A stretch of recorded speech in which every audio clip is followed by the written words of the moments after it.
Operation Sindoor ఉగ్రవాద నిర్మూలనపైన భారత వైఖరిని విదేశాల్లో వివరించి వచ్చిన అఖిలపక్ష పార్లమెంటరీ బృందాల ప్రతినిధులతో ప్రధాని మోదీ భేటీ అయ్యారు.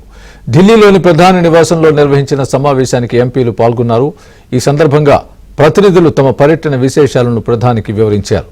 బీజేపీ ఎంపీలు Ravi Shankar Prasad, Baijayant Panda, Congress MP Shashi Tharoor, DMK MP Kanimozhi, Shiv Sena MP Shrikant Shinde, JDU MP Sanjay Kumar Jha, MP Supriya Sule నేతృత్వంలో ఆల్ పార్టీ ఎంపీల బృందాలు పలు దేశాల్లో పర్యటించి పాకిస్తాన్ తీరును ఎండగట్టారు.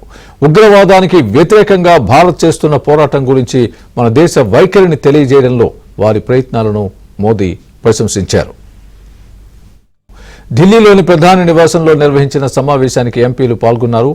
ఈ సందర్భంగా ప్రతినిధులు తమ పర్యటన విశేషాలను ప్రధానికి వివరించారు.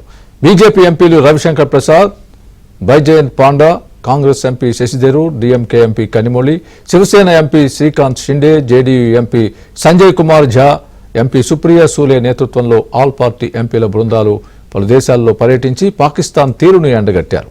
ఉగ్రవాదానికి వ్యతిరేకంగా భారత్ చేస్తున్న పోరాటం గురించి మన దేశ వైఖరిని తెలియజేయడంలో వారి ప్రయత్నాలను మోదీ ప్రశంసించారు.